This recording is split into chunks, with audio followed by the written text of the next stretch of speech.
Getting ready, ahead of them, the ice cap. A blinding 600 kilometers wide, 3 kilometers deep. For the first time ever, man will attempt to cross the ice cap in cars. The Ice 225 expedition, if it's successful, mankind will benefit.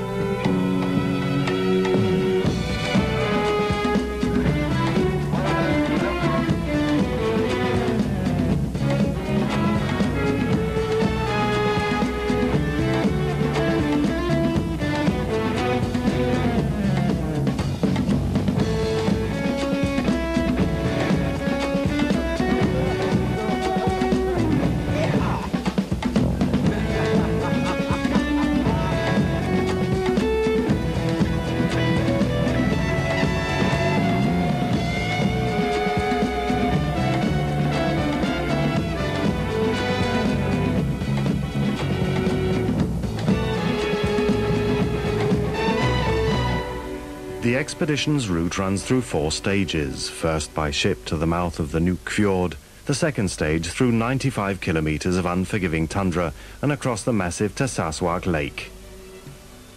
The third stage, the most difficult and dangerous, up onto an over 600 kilometers of merciless ice cap, along the northern Arctic Circle and past Die 3, an abandoned American radar station. The fourth and final stage, to the end of the journey, bringing mail to the remote settlement of Isotorp on a small island off the Greenland east coast.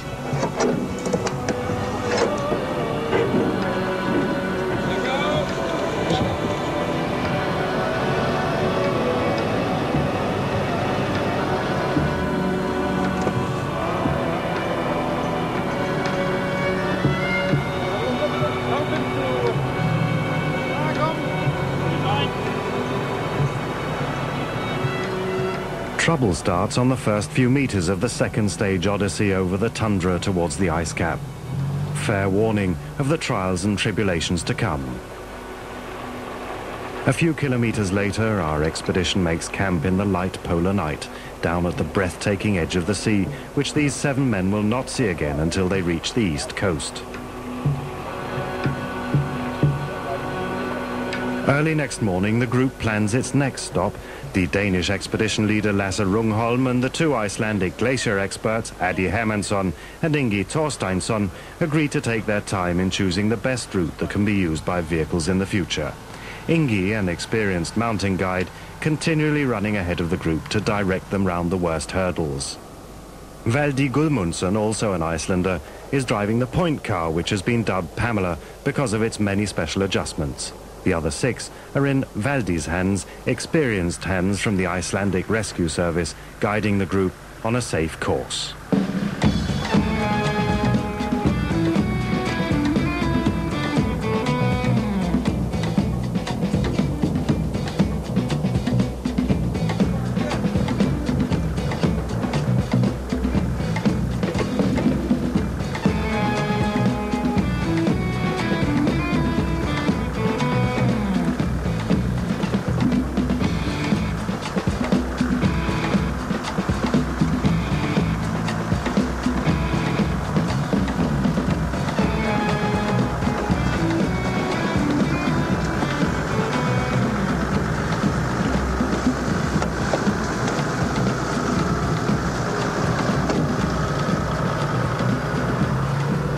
In all, 4 Icelanders are in the expedition, all experienced off-road specialists who developed these special Arctic vehicles under the leadership of Freyr Jonsson.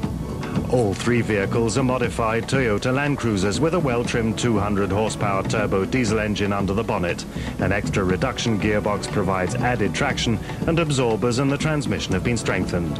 Extra fuel, frozen food and spares, including a rear axle, have been meticulously packed into the trailer alongside rescue gear, which unknowingly will be of prime importance later. What should never have happened, happens to Valdi. In an attempt to ford a low and apparently calm stream, Pamela breaks through a thin layer of ice under a few centimeters of water. Under the ice, an ice-cold, meter-deep torrent gushes through, filling the vehicle with water in a matter of a few seconds. Valdi's unable to switch off the engine in time. In a matter of a few moments, litres of water have gushed into the engine and the fuel system's flooded. Vital parts of the engine have probably been wrecked as the motors slaved on with water in its cylinders. The door's open.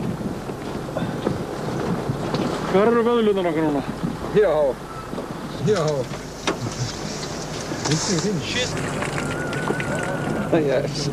It was deep. It was deep. Morale's vital, and the men try to keep their spirits up as they attempt to fix the engine. It's essential that the water's drained off correctly in order that the engine can be checked for damage. From having moved slowly through difficult terrain, the expedition has come to a stop.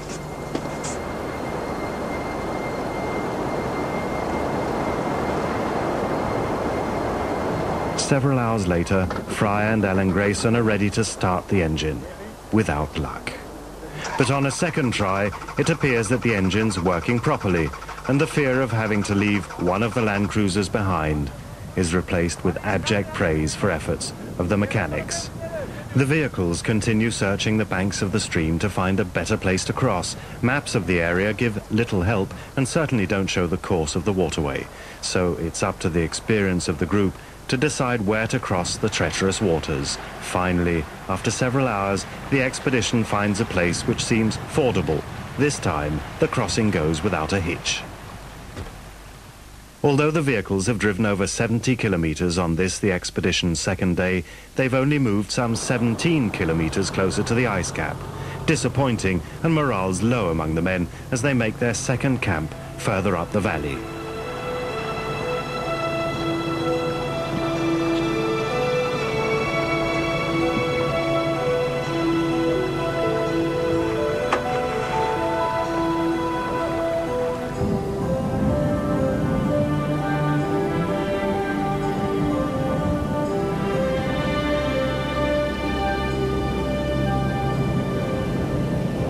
As morning slowly spreads across the landscape, unexpected guests arrive at the campsite.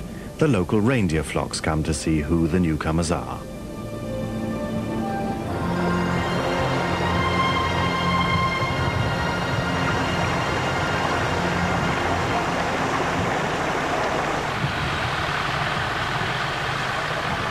Ahead of them, the 40-kilometer-long Tasaswaq Lake, which hopefully will lead the expedition straight to the glacier at the head of the valley.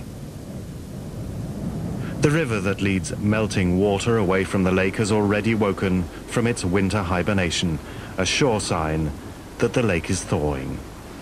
Each hour of delay poses increased danger for the group as it drives across a thawing lake. The two expedition leaders decide to gamble. The river must be crossed immediately.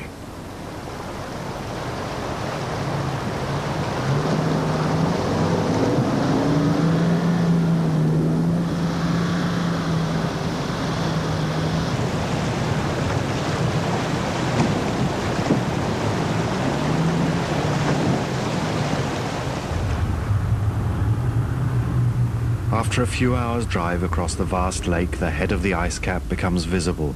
At the bottom of the valley, at the end of the lake, a small finger of ice cap snakes down to the shoreline, ending in a gauged, steep glacier of ancient ice and deep snow. The first goal of the expedition is now in view, heralding the first real test of strength between man and nature. The 7 adventurers reckon that Tasaswaq Lake is safe to camp on, a final night of relative calm in which to gather strength.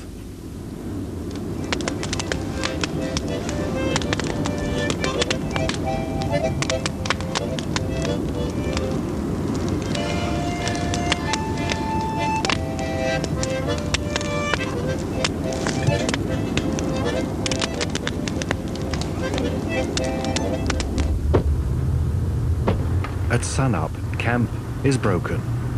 A few hours to get all of the gear back into the trucks and to pack refuse into the trailer so that no unwanted refuse is left in the sensitive nature.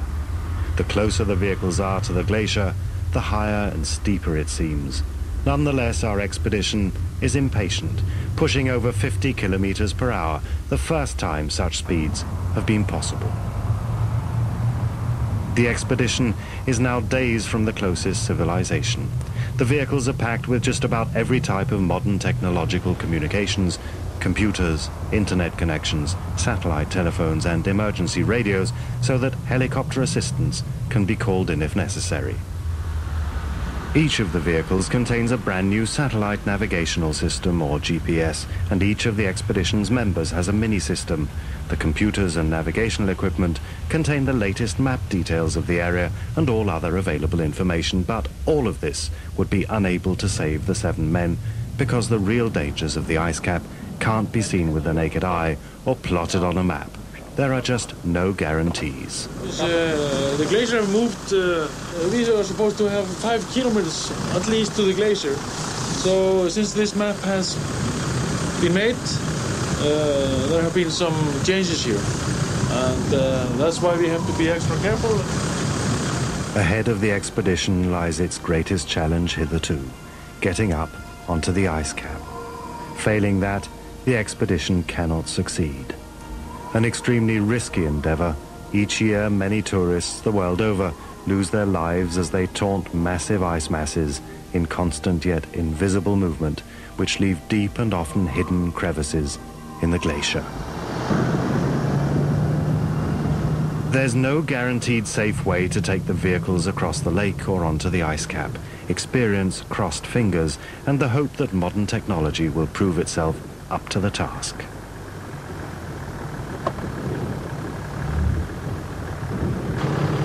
The glacier's pushed a gigantic sand dune ahead of it. In front of the dune, the ice is thin and brittle. Progress is painstakingly slow.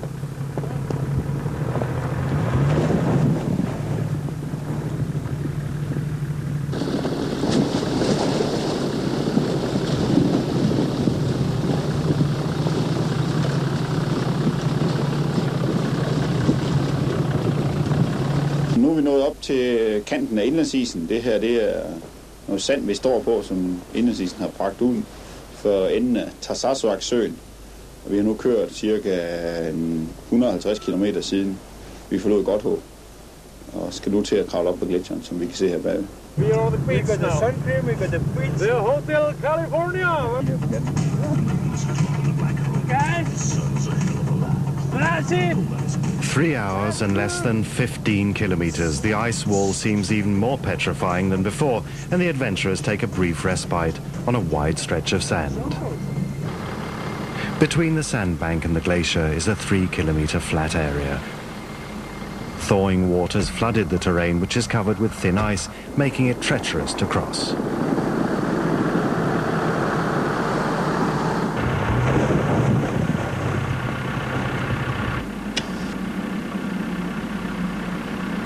Det vi har gang i nu her, det er floddeltaet, og vi får nu bilerne frem igennem sådan et sanddelta, som man kender det fra om sommeren, når man ser vandet snor sig igennem sand. Nu er det så hele bare dækket af tynd is og sne, så det er svært at se, hvor det er. Derfor går vi rundt med de her stænger for at finde ud af, hvor det er sikkert at køre, hvor det ikke er. Men det skal nok gå.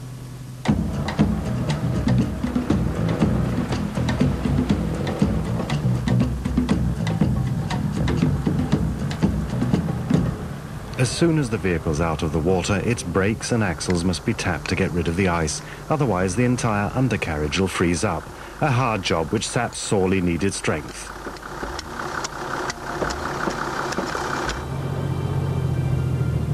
The second stage of Ice 225 is finally over successfully. The 7 men and their 3 vehicles are at the foot of a 70-meter glacial wall rising majestically in front of them. Within a few hours, they'll know whether their adventure's possible or whether they must turn back.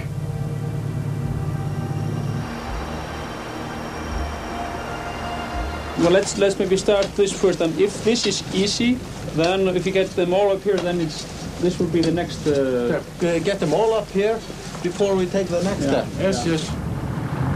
This glacier here is a glacier that is moving and is running very slowly from the main ice cap. But it's very steep, and because of its movement, there are some crevasses here. But we think this is the best choice so far, but nobody has tried this before, but we are going to try it. The drive requires deep concentration. A moment's relapse could take the cars out of balance and over the other side of the narrow sand ridge that's the expedition's only hope of getting the vehicles safely up onto the ice. The vehicles need all of their pulling strength. A specially mounted gearbox makes it possible for the cars to work while they're idle and slowly draw up the steep hurdle. It's like someone built us a ramp. Looks very good.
Greenland is the world's largest island, 2,670 kilometers long and more than 1,050 kilometers wide.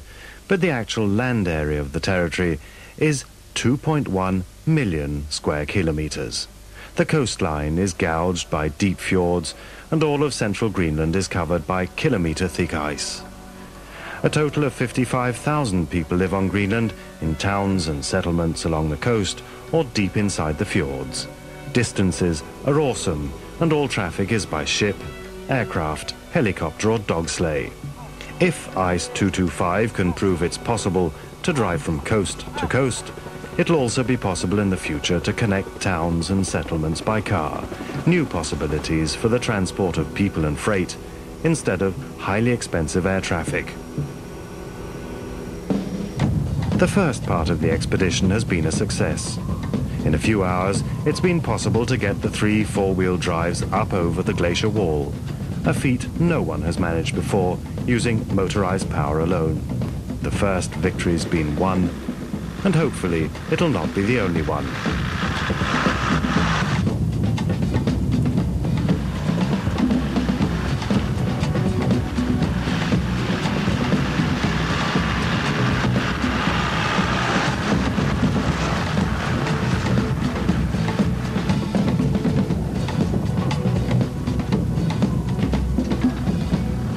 A covering of snow can hide perilous cracks in the ice that can easily be big and deep enough to swallow a vehicle. 2 of the cars are fitted with a new and specially designed safety device with elastic bumpers and extenders designed and tested on Icelandic glaciers. Now, the systems are to be tried for the first time in real conditions. Our main technique with our vehicles is that we have huge tires on them. And these big tires are 44 inches. And then we take the air out of the tires from 30 pounds down to 2 or 3 pounds. And that will give the vehicle the flotation that we need to float on the top of the surface of the snow. So our vehicles, they sink less than a man walking in the snow. With this technology, we can drive across the glacier on the snow.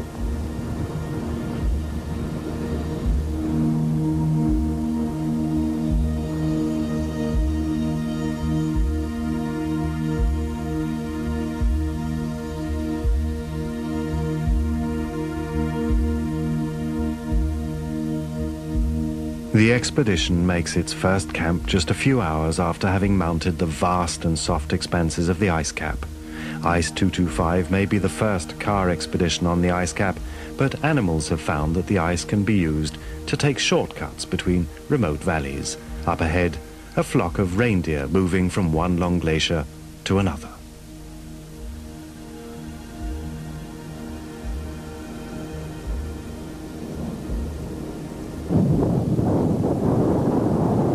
Each morning and evening, Valdi measures the wind direction, speed and temperature. The fine old thermometer is mounted in a sling, which has to be whirled for a full minute in order to give the correct result. It's an old system and very simple, and although modern equipment could do the same task, the old-fashioned way is safest and needs no batteries or other parts that can become faulty in the extremes of the ice cap. It's 7 -7. The readings are provided for the use of polar researchers throughout the world and are able to provide a more precise picture of the climatic conditions on the Greenland ice cap. As the group has feared, the good weather of the past few days has made the ice treacherous. During the day, the sun melts the upper layer of snow, and during the night it all freezes up again and is covered by powder snow. Not all of the lakes can carry heavy vehicles, and each time one of the cars seems to sink down, the group is nervous that a crevice is beneath.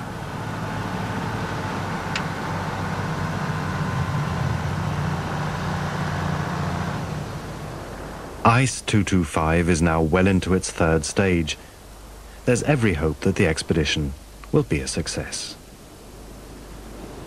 We're going to drive onto Iserdoq on the east coast of Greenland, delivering the official mail bag, and that's the main task. We're also going to prove by this that we can drive between two cities in Greenland and that it's possible to traverse the inland ice by, well, let's say not an ordinary car, but some kind of regular car. After a few hours driving, the group's able to leave the last mountains behind. Ahead, 500 kilometers of whiteness and nothingness, uphill for 2 days until the ice cap summits past some 280 kilometers ahead. After some painstaking and nervous days, the expedition can speed up.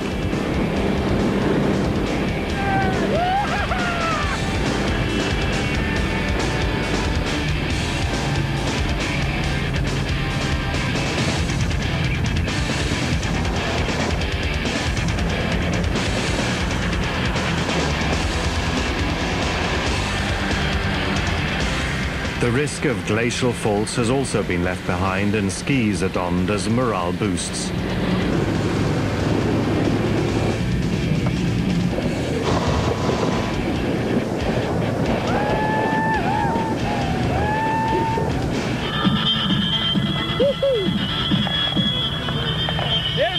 The drivers are also given a chance to stretch stiff and aching limbs, and why not take advantage of the strong vehicles.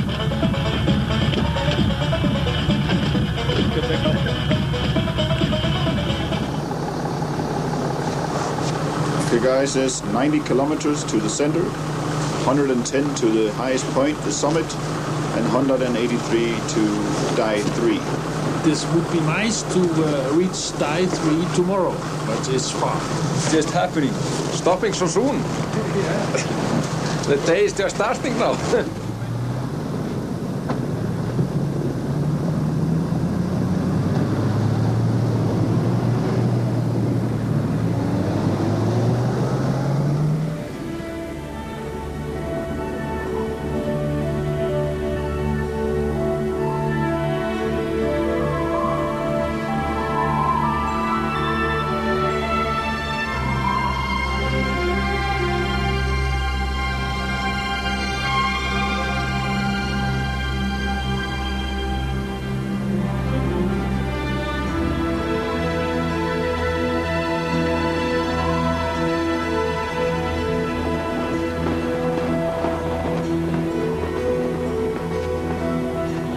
As the sun slowly sinks into the west, the temperature falls to minus 30 degrees Celsius. An unusually problem-free day's over, and the expedition leaders begin planning the days ahead.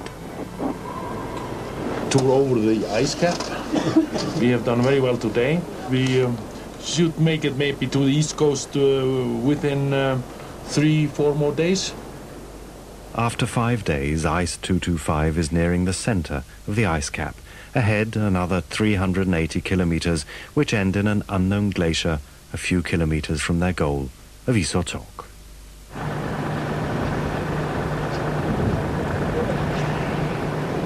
The next morning, the frost is so hard that a couple of the cars are having difficulty starting. boiling water's poured over the engine block to try and get them to work.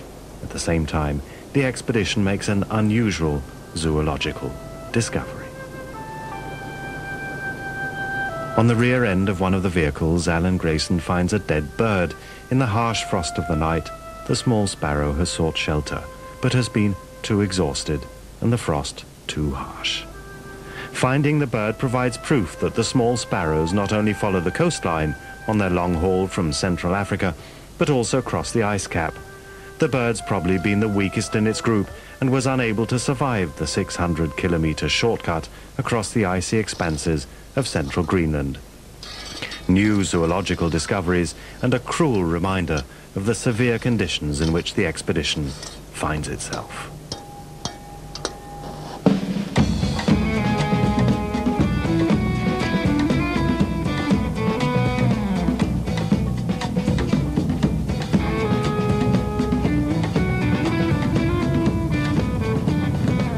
We have just reached the highest point here in Greenland where we are crossing, and the highest point according to our satellite navigation system is 2,760 meter high. That's quite higher than those maps that we have seen.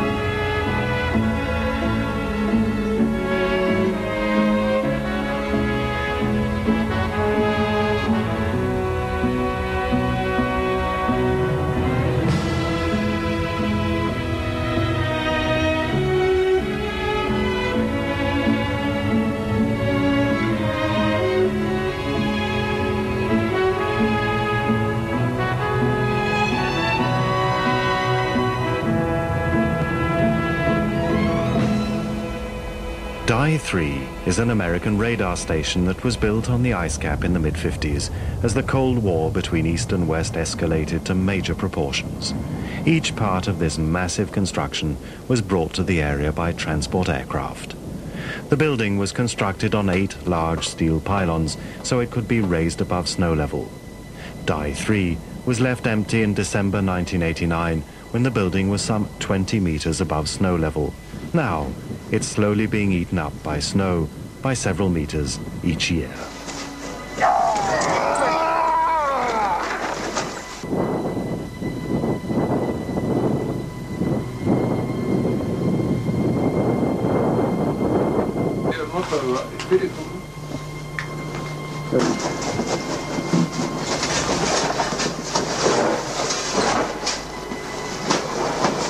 Come on, Andy. Hey!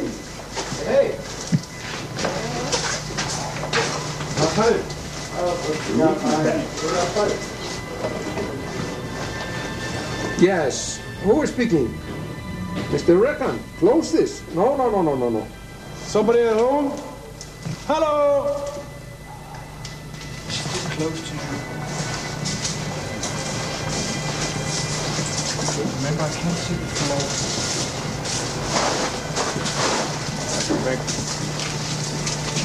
Okay, we have guests in 2 weeks. Come on, guys. The walls, they are nice. Okay, here we have where we are. Painted. Fire plan. You are where?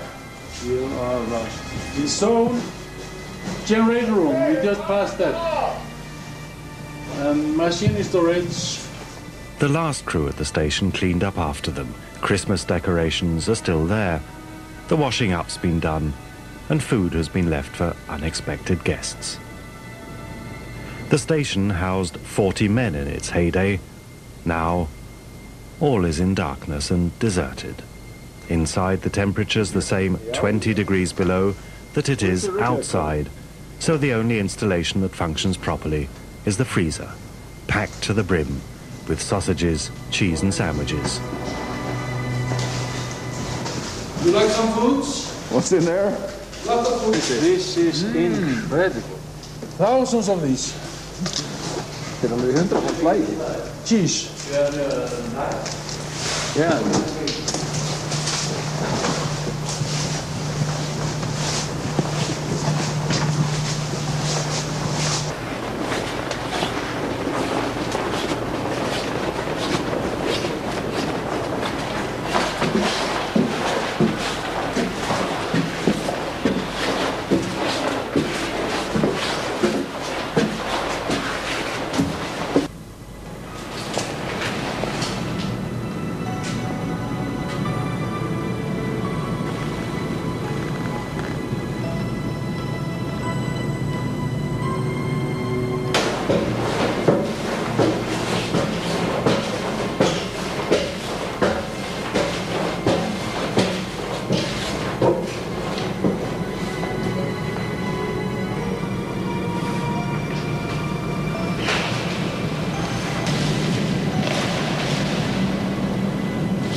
A violent snowstorm's on its way.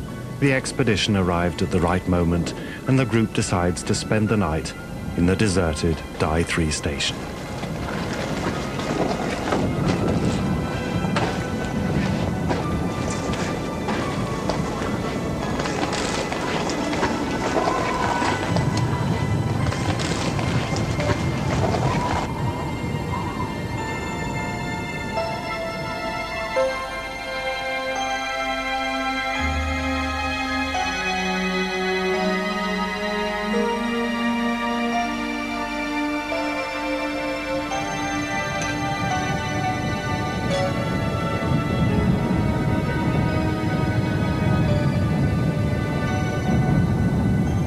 Another 2 days is to pass before the weather calms down and the expedition gets underway.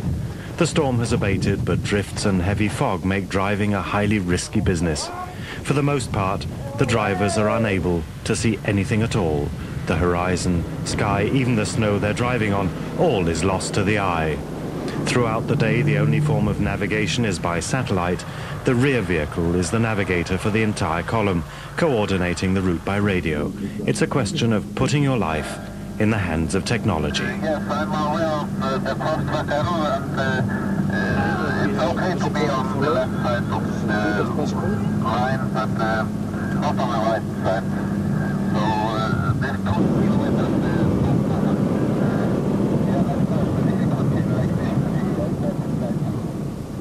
Greenland's ice cap is one of the largest ice masses in the world. If all of the ice in Greenland melted, water levels across the globe would rise some 7 meters. The thickness of the imposing ice cap varies from a few hundred meters at the edges to several kilometers in the interior. Each year, up to 8 meters of snow falls and is pressed into crystal clear ice. The ice cap is in constant movement, moving outwards towards the coast a few centimeters each year. The glaciers at the coast are in principle rivers of ice which bring the ice masses down to the lakes or fjords. It's here that icebergs break off the glaciers. Underground, the glaciers continue in an unstoppable movement, scouring the bottom, while topside, massive crevices develop, often hundreds of meters deep.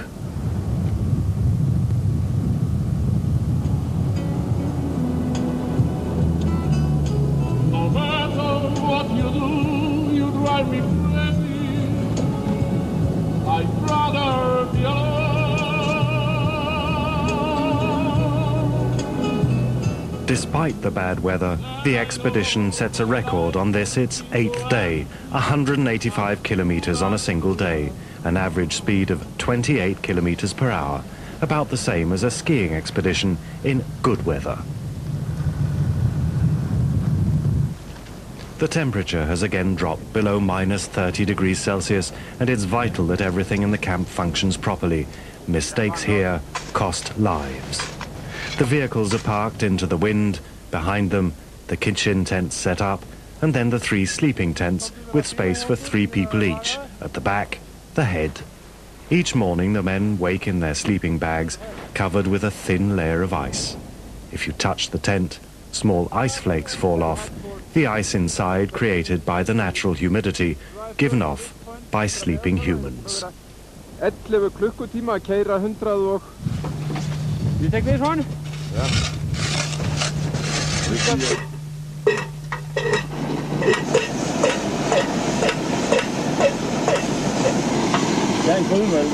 Op på teltet.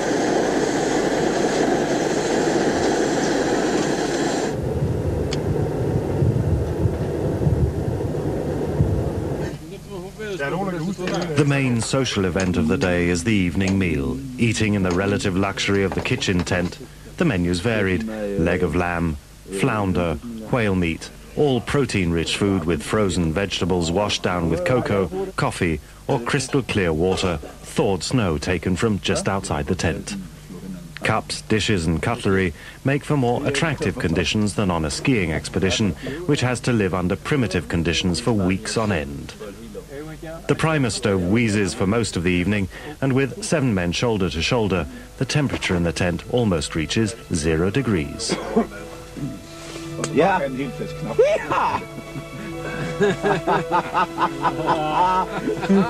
Så var det en cigar. Har ikke sagt sidste ordet.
As the first mountains of Greenland's east coast rise on the horizon, the expedition moves into the most dangerous stretch of its journey.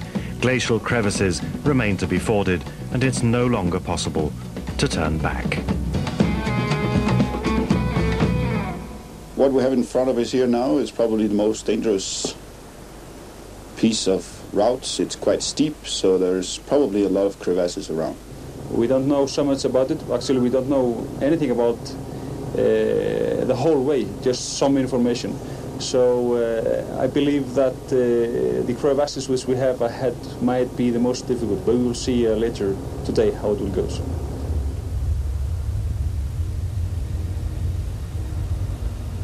This area here in front of us. From here on in to the coast, the 7 men have to hope that they can see and work out where the crevices are. No electronic instruments or maps can lead them safely off the ice. Each of the 7 adventurers is aware of the dangers ahead. But at the end of the day, it's Ingi that bears much of the responsibility. He walks ahead of the vehicles to test the ice. That doesn't sound very tough. We can see it here on the shape of the ice, where we can maybe have some crevasses area, because those crevasses area are always on the same places. where these mountains are underneath and they are not visible to our eyes. But with our experience from Iceland, we can try out some routes that we think are better than others. Nobody is going out of the car till we have checked out this area. Suddenly, without warning, the point car falls halfway into a crevice.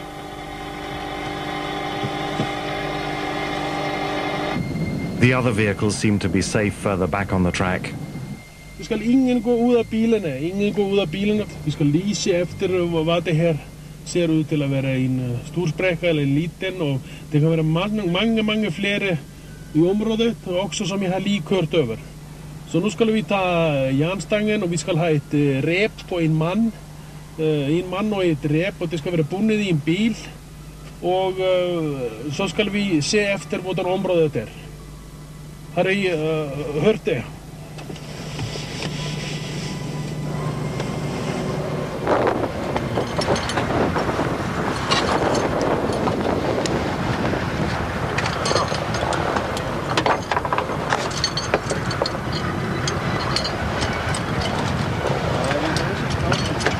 I have 2 wheels, 1.5 wheel in it. This is okay.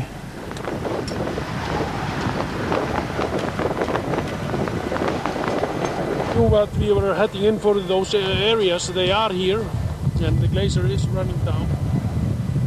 But they should be more visible. They are big like this.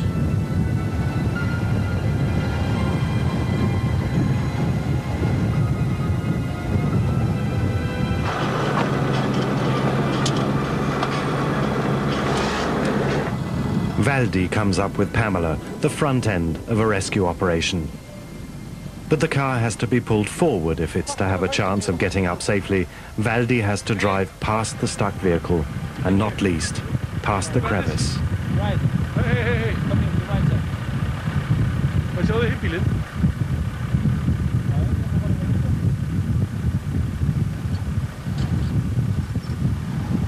Now we have came to the point of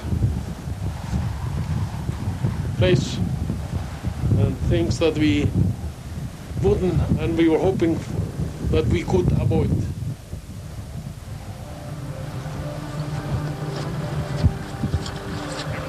But the crevice seems to be going in all directions. Nowhere seems to be safe. The third car's called forward as a last chance to pull Pamela and Valdi onto safe ground. Continue across the crevasse with Pamela, and then pull up at this car, and then drive back again across the same crevasse, and try to go a bit further and find a better way. Okay? Crevice bridges are brought up from the trailer, a solid steel construction protecting against crevices. Slowly but surely the rescue vehicle is brought into position.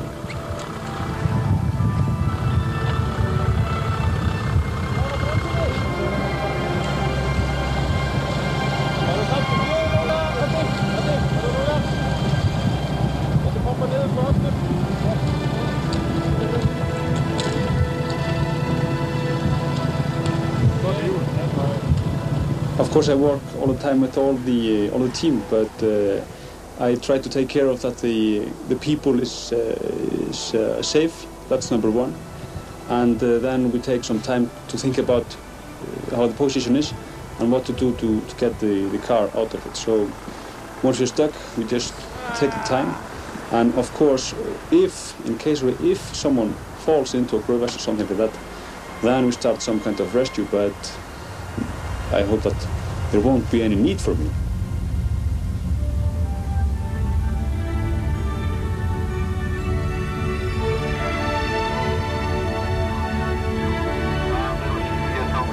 In front of us. I guess it looks even better where you are.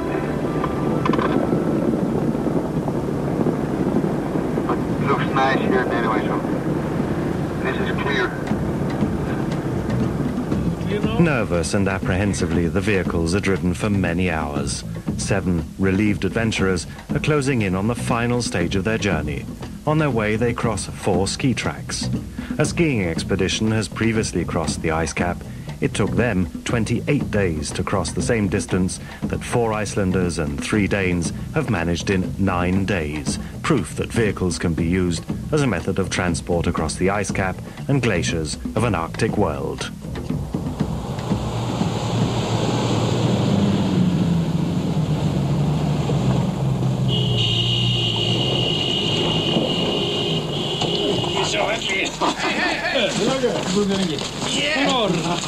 Fast lining, eh?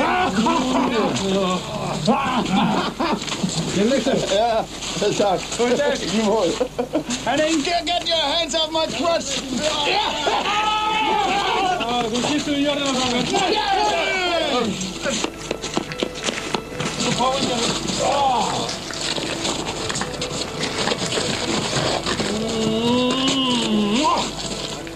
The 4th and final stage of the Ice 225 expedition remains, the final kilometers across the ice, onto the coast and across the frozen sound to Isatorp, some 20 kilometers to the east.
The next day, the expedition moves again to drive the final stage down to the coast and onto the ice over the sound. But no one can relax yet.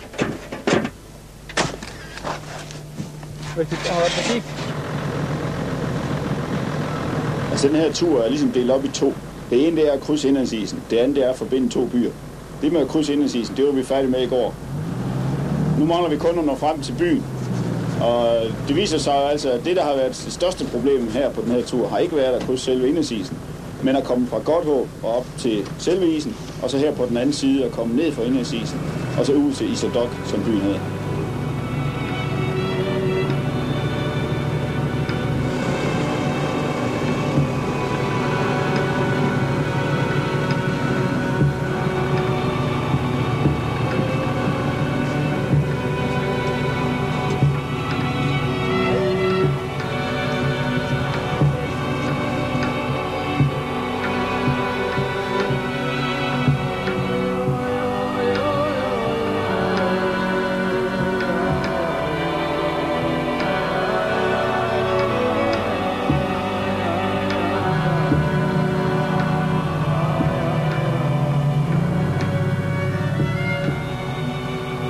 There are still crevices to bridge, and round each point new and uncharted dangers.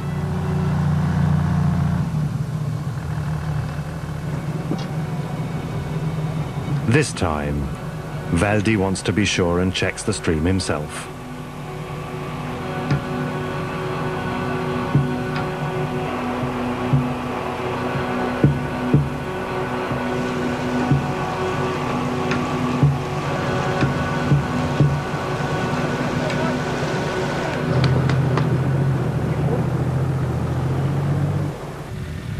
The entire coastline surrounded by steep mountains. It'll be necessary to put climbing gear on the vehicles in order to get over these last difficulties in one piece. Again, Pamela goes first with Valdi at the wheel towards almost impossible hurdles that no other vehicle has crossed.